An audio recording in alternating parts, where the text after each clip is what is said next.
मनुष्य चाहे कितना भी प्रयास क्यों ना कर ले, कितना भी प्रयत्न क्यों ना कर ले, उसे अपने कर्मों का फल तो भोगना ही पड़ता है। चाहे मनुष्य कितना ही प्रयत्न कर ले, लेकिन वह कभी अपने कर्मों से बच नहीं सकता। जैसी करनी वैसी भरनी, यह वाक्य तो आपने सुना ही होगा। अर्थात जैसा आप कर्म करोगे वैसा ही आपको फल भी प्राप्त होगा। लेकिन मेरा एक प्रश्न है, क्या आप इस बात पर यकीन करते हैं कि जैसा आप कर्म करेंगे वैसा ही आपको फल भी मिलेगा? आप में से अधिकतर लोगों के मन में यह प्रश्न जरूर उठ रहा होगा, क्योंकि इनमें से पूछने वाली बात क्या है? यह तो सत्य ही है कि जैसा कर्म करेंगे वैसा ही हमें फल भी मिलेगा। लेकिन एक बार के लिए आंखें बंद करके अपने आप से आप प्रश्न कीजिए, देखिएगा कि आपको इस प्रश्न का उत्तर स्पष्टता से नहीं मिल पाएगा। कहीं ना कहीं आपके मन में एक संशय जरूर होगा कि क्या यह बात सच है या झूठ।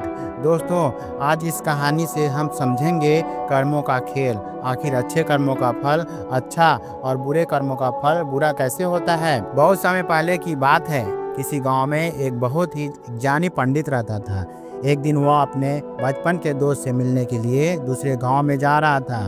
उसका वह दोस्त बचपन से ही गूंगा और एक पैर से अपाहिज था। उस पंडित के गांव से उसके दोस्त का घर काफ़ी दूर था। वहां जाने के लिए बीच में कई सारे छोटे छोटे गांव पड़ते थे। पंडित रास्ते में अपनी धुन में चला जा रहा था। चलते चलते उसकी मुलाकात एक व्यक्ति से होती है।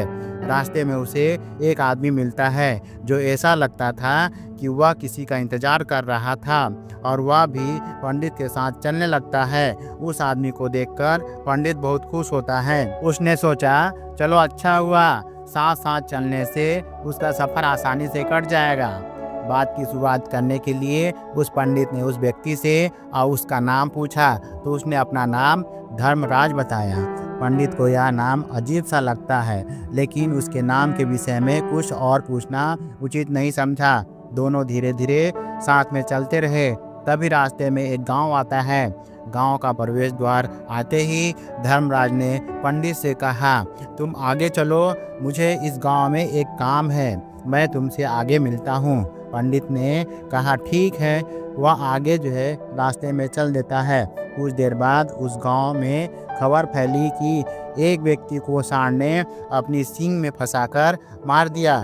जैसे ही सांड ने उस व्यक्ति को मारा, ठीक कुछ ही देर में धर्मराज पंडित के पास आ गया और दोनों चलना शुरू कर देते हैं और चलते चलते दूसरे गांव के द्वार पर पहुंच जाते हैं। उस गांव के बाहर एक बड़ा और विशाल मंदिर बना हुआ था। वहां पर आराम करने की सुविधा काफ़ी बढ़िया लग रही थी। पंडित के दोस्त का घर अभी वहां से बहुत दूर था और रात भी होने वाली है। पूरे दिन चलते चलते थक भी चुके हैं और भूख भी लग रही है, तो यहाँ पर भोजन करके यहीं पर हम विश्राम कर लेते हैं। फिर सुबह के समय आराम से आगे की यात्रा जारी करेंगे। धर्मराज ने कहा, ठीक है, मुझे इस गांव में किसी को कुछ ज़रूरी सामान देने जाना है। तुम भोजन करके आराम करो, मैं बाद में आकर भोजन कर लूँगा। इतना कहकर वह वहाँ से चला जाता है। लेकिन उसके जाने के कुछ समय बाद, कुछ ही देर के बाद धुआं उठता हुआ दिखाई देता है और देखते ही देखते पूरे गांव में आग लग जाती है। पंडित ने हैरानी से सोचा, यह धर्मराज जहाँ भी जाता है वहाँ कोई ना कोई अनहोनी जरूर हो जाती है, कुछ तो गड़बड़ है इस व्यक्ति में। लेकिन पंडित ने रात्रि में धर्मराज से कुछ भी पूछना उचित नहीं समझा और वे दोनों सो गए। सुबह होते ही दोनों फिर से अपनी यात्रा शुरू कर देते हैं। कुछ देर चलने के बाद रास्ते में फिर से एक गांव आता है। धर्मराज ने फिर पंडित से कहा, आप आगे चलिए, मुझे इस गांव में अपने मित्र से मिलने जाना है। मैं अपने दोस्त से मिलने के बाद आगे रास्ते में मिलूंगा। यह कहकर धर्मराज वहां से चला गया। लेकिन पंडित इस बार आगे नहीं गया। वह वहीं खड़ा होकर धर्मराज को देखता रहा कि वह कहाँ जा रहा है और क्या करता है। तभी थोड़ी देर के बाद लोगों की आवाज़ सुनाई देने लगी कि एक व्यक्ति को सांप ने काट लिया और उसकी मृत्यु हो गई। ठीक उसी समय धर्मराज फिर पंडित के पास पहुंच गया, लेकिन इस बार पंडित से रहा नहीं गया और उसने धर्मराज से पूछ ही लिया कि तुम जिस भी गांव में जाते हो वहाँ कोई ना कोई अनहोनी जरूर होती है, क्या तुम मुझे बता सकते हो या ऐसा क्यों हो रहा है? धर्मराज ने कहा, पंडित जी, आप तो मुझे बहुत ही ज्ञानी मालूम पड़ते हैं, इसलिए मैं आपके साथ चलने लगा था। क्योंकि ज्ञानियों का साथ बहुत अच्छा लगता है, परंतु आप अभी तक समझ नहीं पाए कि मैं कौन हूँ। पंडित ने कहा, मैं समझ गया हूँ, लेकिन मुझे कुछ शंका है। अगर आप ही अपना उपयुक्त पर्ची दे दें तो मेरे लिए आसानी होगी। तब धर्मराज ने जवाब दिया कि मैं यमदूत हूँ और यमराज की आज्ञा से उन लोगों के प्राण हरता हूँ जिनकी उम्र पूरी हो चुकी है। हालांकि पंडित को पहले से ही इस बात की आशंका थी, फिर भी धर्मराज के मुंह से यह बातें सुनकर वह घबरा गया। लेकिन वह हिम्मत करके पूछता है, यदि तुम सच में यमदूत हो तो मुझे बताओ, अगली मृत्यु किसकी है? धर्मराज ने जवाब दिया, अगली मृत्यु तुम्हारे उसी मित्र से है जिसे तुम मिलने जा रहे हो, और उसकी मृत्यु का कारण भी तुम ही बनोगे। यह बात सुनकर पंडित सहम गया और सोच में पड़ गया। अगर सच में धर्मराज यमदूत हुआ तो उसकी बात भी सच होगी और उसके कारण मेरे बचपन के सबसे अच्छे मित्र की मृत्यु हो जाएगी। तो सबसे अच्छा तो यही होगा कि मैं अपने मित्र से मिलने ही ना जाऊं। कम से कम मैं उसकी मृत्यु का कारण तो नहीं बनूंगा। धर्मराज ने मुस्कुराते हुए कहा, तुम जो सोच रहे हो वह सब मुझे पता है, मगर तुम्हारे अपने मित्र से मिलने न जाने से नियति नहीं बदल जाएगी। तुम्हारे मित्र की मृत्यु तो निश्चित है और वह अगले कुछ ही पलों में घटित होने वाली है। महाकाल के मुंह से ऐसी बातें सुनकर पंडित को झटका लगा, क्योंकि महाकाल ने पंडित के मन की बात पढ़ ली थी, जो कि एक सामान्य व्यक्ति के लिए संभव नहीं है। अब पंडित को विश्वास हो गया कि यह धर्मराज सचमुच में यमदूत ही है। जब पंडित को यह पूर्ण विश्वास हो गया कि धर्मराज ही यमदूत है तो वह घबरा गया। वह अपने मित्र की मृत्यु का कारण नहीं बनना चाहता था, इसलिए वह पलटकर अपने गांव की तरफ वापस जाने लगा। लेकिन जैसे ही पंडित वापस जाने के लिए मुड़ा, उसने देखा कि उसका मित्र तेजी से उसकी तरफ चला आ रहा है, जो कि पंडित को देखकर अत्यंत प्रसन्न दिखाई पड़ रहा था। अपने मित्र के आने की गति को देखकर पंडित को ऐसा लगा कि जैसे उसका मित्र काफ़ी देर से उसका ही पीछा कर रहा है, लेकिन वह बचपन से ही गूंगा था और एक पैर से लंगड़ा भी था, इसलिए न तो वह पंडित को आवाज़ दे पाया और न ही उस तक पहुंच पा रहा था। लेकिन जैसे ही पंडित के पास पहुंचा, अचानक जमीन पर गिर पड़ा और तुरंत ही उसकी मृत्यु हो गई। पंडित हक्का बक्का होकर धर्मराज की ओर देखने लगा, जैसे कि वह पूछना चाह रहा था कि आखिर क्या हुआ। धर्मराज पंडित के मन में उठ रहे प्रश्नों को समझ गया और बोला, तुम्हारे मित्र ने पिछले गांव में ही तुम्हें देख लिया था और वे वहीं से तुम्हारा पीछा कर रहा था, लेकिन गूंगा और लंगड़ा होने की वजह से वह तुम तक नहीं पहुंच पाया। उसने अपनी पूरी ताकत लगाकर तुम तक पहुंचने का प्रयास किया, लेकिन बुढ़ापे में बचपन जैसी ताकत नहीं होती, इसलिए दिल का दौरा होने के कारण उसकी मृत्यु हो गई, क्योंकि वह तुमसे मिलने के लिए अपनी सीमाओं को तोड़कर तुम्हारे पीछे भाग रहा था। इसलिए अपनी मित्र की मृत्यु का कारण भी तुम ही कहलाओगे।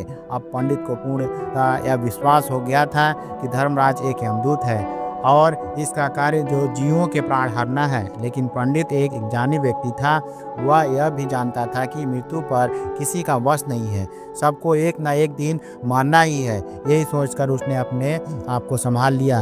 लेकिन अचानक ही पंडित के मन में अपने मृत्यु के बारे में जानने की इच्छा हुई, इसलिए उसने धर्मराज पूछा, तो जब मृत्यु मेरे दोस्त की होनी थी तो तुम शुरू से ही मेरे साथ क्यों चल रहे थे?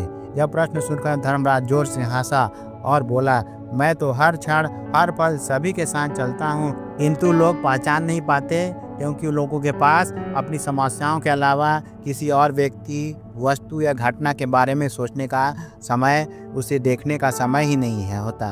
पंडित ने कहा कि क्या तुम यह बात बता सकते हो कि मेरी मृत्यु कब, कहाँ और कैसे होगी? महाकाल ने कहा, हालांकि किसी भी सामान्य जीव के लिए अपनी मृत्यु के बारे में जानना ठीक नहीं है, क्योंकि कोई भी जीव हो यह जानकर वह अपनी मृत्यु के बारे में जानकर बहुत दुखी हो जाता है। हालांकि तुम एक ज्ञानी व्यक्ति मालूम पड़ते हो और तुमने जिस तरीके से अपने मित्र की मृत्यु को सहन कर लिया है, उसे देखकर लगता है कि तुम अपने मृत्यु के बारे में जानकर भी दुखी नहीं होगे। महाकाल ने कहा कि सुनो, तुम्हारी मृत्यु आज से ठीक 6 महीने बाद आज ही के दिन किसी दूसरे राज्य में फांसी लगने से होगी। और सबसे हैरान की बात यह होगी कि तुम स्वयं ही खुशी से उस फांसी को स्वीकार कर लोगे। इतना कहकर धर्मराज वहाँ से चला गया, क्योंकि अब धर्मराज के पास पंडित के साथ चलते रहने का कोई कारण न था। इसके बाद पंडित ने अपने मित्र के शरीर का अंतिम संस्कार किया और यथाशक्ति उसके क्रियाकर्म करके अपने गांव वापस लौट गया। लेकिन कोई व्यक्ति कितना भी ज्ञानी क्यों ना हो, अपने मृत्यु के बारे में जानकर दुखी तो होता ही है और मृत्यु से बचने का कोई ना कोई उपाय खोजता है। तो पंडित ने भी वही किया। क्योंकि पंडित विद्वान था, इसलिए उसकी पहचान उस राज्य के राजा तक थी।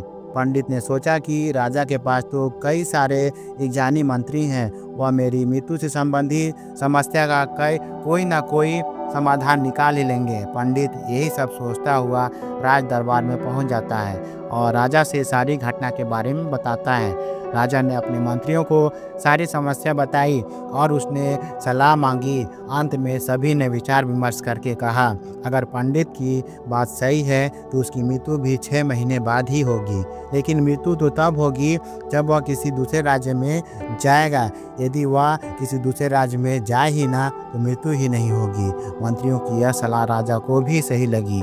इसके बाद पंडित के रहने की सारी व्यवस्था महल में ही कर दी गई और राजा के आदेश के बिना उस पंडित से किसी को भी मिलने नहीं दिया जाता। लेकिन पंडित कहीं भी आ जा सकता था ताकि पंडित को यह न लगे कि वह राजा की कैद में है। परंतु पंडित डर के मारे स्वयं ही कहीं आता जाता नहीं था। धीरे धीरे महीने गुजरते गए और पंडित की मृत्यु का समय नज़दीक आने लगा और अंततः वह भी दिन आ गया जिस दिन पंडित की मृत्यु होनी थी। उसके एक रात पहले डर के मारे ही सो गया ताकि जल्दी से वह रात बीत जाए और अगला दिन आ जाए ताकि उसकी मृत्यु टल सके। यही सोचकर वह जल्दी सो जाता है। लेकिन पंडित को नींद में चलने की बीमारी थी और अपनी इस बीमारी के बारे में वह स्वयं ही नहीं जानता था। तो फिर राजा, मंत्री या किसी वैद्य को इसके बारे में बताने का सवाल ही नहीं उठ। पंडित अपनी मृत्यु को लेकर बहुत चिंतित था। वह पिछले कई दिनों से ठीक से सो नहीं पा रहा था और नींद में चलने की बीमारी भी तभी होती है जब व्यक्ति ठीक से सो नहीं पा रहा हो। तो उस रात भी पंडित को नींद में चलने का दौरा पड़ा। वह उठा और महल से निकलकर अस्तबल में गया। क्योंकि पंडित राजा का खास मेहमान था, इसलिए किसी भी पहरेदार ने उसे नहीं रोका और न ही किसी तरह की कोई पूछताछ की। अस्तबल में वह पहुंचकर वह सबसे तेज चलने वाले घोड़े की पीठ पर सवार होकर नींद में ही अपने राज्य की सीमा से बाहर दूसरे पड़ोसी राज्य में चला गया। इतना ही नहीं, वह दूसरे राज्य के राजा के महल में पहुंच गया। उस महल के पहरेदार ने भी उसे नहीं रोका और न ही कोई पूछताछ की। सभी लोग रात्रि का अंतिम पहर होने के कारण गहरी नींद में थे। वह पंडित सीधे राजा के शयन कक्ष में पहुंचा, जहां राजा और रानी सो रहे थे। वह पंडित वहीं जाकर सो गया। सुबह हुई तो राजा ने पंडित को रानी के बगल में सोता हुआ देखा तो राजा बहुत क्रोधित हो गया। राजा ने पंडित को कैद करने का आदेश दे दिया। पंडित फिर गिरफ्तार हो गया। लेकिन पंडित भौचक्का था। उसे तो कुछ समझ ही नहीं आ रहा था कि आखिरकार वह दूसरे राज्य में और राजा के शयन कक्ष में कैसे पहुंच गया। लेकिन वहां उसकी यह सब सुनने वाला कोई नहीं था। अगली सुबह राजा ने पंडित को दरबार में पेश करने का आदेश दिया। कुछ देर बाद उस पंडित को दरबार में लाया गया। पंडित को देखते ही राजा इतना आग बबूला हो गया कि उसे फांसी पर चढ़ाने का हुक्म सुना दिया। फांसी की सजा सुनकर पंडित कांप गया, लेकिन फिर भी थोड़ी ही हिम्मत जुटाकर राजा से बोला, महाराज, मैं नहीं जानता कि मैं राजमहल तक कैसे पहुंचा। मैं यह भी नहीं जानता हूं कि आपके शयन कक्ष तक मैं कैसे पहुंच गया आया और आपके महल के किसी पहरेदार या सैनिक ने मुझे रोका क्यों नहीं। लेकिन मैं इतना ज़रूर जानता हूं कि आज मेरी मृत्यु होनी थी और वह होनी भी जा रही है। राजा की यह बात थोड़ी अजीब लगी। उसने पंडित से पूछा कि तुम्हें कैसे पता कि आज तुम्हारी मृत्यु होनी है। राजा के इस प्रश्न के जवाब में पंडित ने पिछले 6 महीने का सारा वाकया राजा को सुना दिया और बोला, महाराज, मेरा क्या, किसी भी सामान्य व्यक्ति में इतना साहस नहीं कि राजा के शयन कक्ष में राजा की उपस्थिति में रानी के साथ सो जाए। राजा को पंडित की बात में थोड़ा तर्क दिखाई पड़ा, परंतु उसने सोचा कि यह मृत्यु से बचने के लिए धर्मराज और उसके द्वारा अपनी मृत्यु की भविष्यवाणी की कहानी बना रहा है। इसलिए राजा ने पंडित से कहा, यदि तुम्हारी बात सत्य है और आज या तुम्हारी मृत्यु का दिन है, जैसा कि यमदूत धर्मराज ने तुमसे कहा था, तो आज तुम्हारी मृत्यु का कारण मैं नहीं बनूंगा। यदि तुम्हारी बात झूठी निकली तो निश्चित ही आज तुम्हारी मृत्यु का दिन होगा। क्योंकि जिस राज्य से पंडित आया था उस राज्य का राजा इस राजा का मित्र था, इसलिए इस राजा ने तुरंत अपने 2 सैनिकों को पड़ोसी राजा के पास भेजकर पंडित की बात की सत्यता का प्रमाण मांगने भेजा। भेजे गए सैनिक शाम तक लौटे और उन्होंने राजा को बताया भी, महाराज, पंडित जो कुछ भी कह रहा है वह सब सत्य है। पड़ोसी राज्य के राजा ने पिछले 6 महीने से पंडित के रहने की सारी व्यवस्था अपने ही महल में कर रखी थी। पंडित राजा का खास मेहमान था। कल शाम राजा आखिरी बार पंडित से उसके कक्ष में मिलने गए थे और उसके बाद यह इस राज्य में कैसे पहुंच गया इसकी जानकारी किसी को भी नहीं है। इसलिए उस राज्य के राजा के अनुसार पंडित को फांसी की सज़ा देना ठीक नहीं है। लेकिन राजा के सामने एक नई समस्या थी, क्योंकि उसने बिना पूरी बात जाने ही पंडित को फांसी की सज़ा सुना दी थी।